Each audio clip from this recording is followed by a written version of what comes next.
आज हम इस चैनल पर कलयुग के आगमन की चर्चा करेंगे। किस प्रकार महाभारत के युद्ध के पश्चात राजा परीक्षित के समय और उन्हीं से अनुमति लेकर कलयुग आया। परीक्षित का जन्म पांडवों के कुल में हुआ था, जो बहुत बड़े धर्मनिष्ठ राजा थे। जब पांडवों ने हिमालय की ओर महाप्रयाण किया था, तो राज्य का दायित्व परीक्षित को सौंप दिया था। परीक्षित प्रजापालक एवं कर्तव्यनिष्ठ राजा थे। उन्होंने 3 अश्वमेघ यज्ञ किए तथा कई धर्मनिष्ठ कार्य किए। पुराणों के अनुसार 4 युग निर्धारित हैं, जो हैं सतयुग, त्रेता युग, द्वापर युग और कलयुग। माना जाता है कि द्वापर युग की समाप्ति तथा कलयुग का आगमन भगवान श्री कृष्ण के बैकुंठ प्रस्थान के साथ हुआ। कलयुग का आगमन कैसे हुआ और उसका प्रभाव कैसे बढ़ा, इसकी राजा परीक्षित से जुड़ी हुई कथा की चर्चा पुराणों में और श्रीमद् भागवत में मिलती है। जिस समय परीक्षित का राजकाल चल रहा था, उन्हीं दिनों धर्म ने बेल का रूप बनाकर तथा पृथ्वी गाय का रूप रखकर सरस्वती तट पर गए थे। धर्म ने पृथ्वी से पूछा, हे देवी, आप क्यों चिंता कर रही हैं? क्या आप इसलिए दुखी हैं कि मेरा एक पैर ही बचा है? पृथ्वी बोली, हे धर्म, तुम सर्वज्ञ होकर भी मुझसे मेरे दुख का कारण पूछते हो। प्रभु श्री कृष्ण धरती से गए हैं, यही मेरे दुख का कारण है, क्योंकि उनके निर्मल चरण मुझ पर पड़ते थे। जब धर्म और पृथ्वी ये बातें कर ही रहे थे कि मुकुटधारी शूद्र के रूप में कलयुग वहां आया और उन दोनों को मारने लगा। उसी समय राजा परीक्षित वहीं पर से गुजर रहे थे।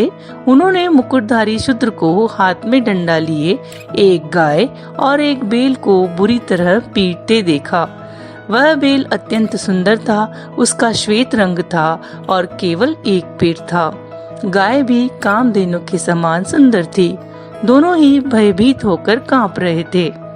महाराजा परीक्षित ने जोर से कहा, दुष्ट पापी, तू कौन है? इन निरीह गाय तथा बैल को क्यों सता रहा है? तू महान अपराधी है। तेरे अपराध का उचित दंड तेरा वध ही है। उनके इन वचनों को सुनकर कलयुग भय से कांपने लगा। इतना कहकर राजा परीक्षित ने उस पापी शूद्र राजवेशधारी कलयुग को मारने के लिए अपनी तीक्ष्ण धार वाली तलवार निकाली। कलयुग भयभीत होकर अपने राजसी वेश को उतार कर राजा परीक्षित के चरणों में गिर गया और त्राही त्राही करने लगा।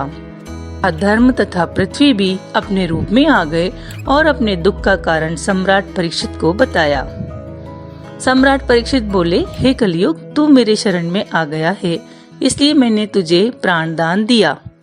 किंतु अधर्म, पाप, झूठ, चोरी, कपट, दरिद्रता आदि अनेक उपद्रवों का मूल कारण केवल तू ही है।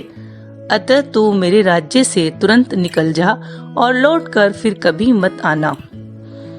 राजा परीक्षित के इन वचनों को सुनकर कलयुग ने कहा कि हे राजन, ये सारी पृथ्वी तो आपकी ही है और इस समय मेरा पृथ्वी पर होना काल के अनुरूप है, क्योंकि द्वापर समाप्त हो चुका है। कलयुग के इस तरह कहने पर राजा परीक्षित सोच में पड़ गए।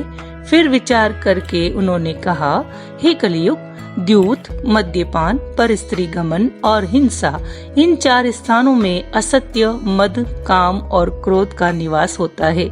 इन 4 स्थानों में निवास करने की मैं तुझे छूट देता हूँ। इस पर कलयुग बोला, हे राजन, ये 4 स्थान मेरे निवास के लिए अपर्याप्त हैं। दया करके कोई और भी स्थान मुझे दीजिए।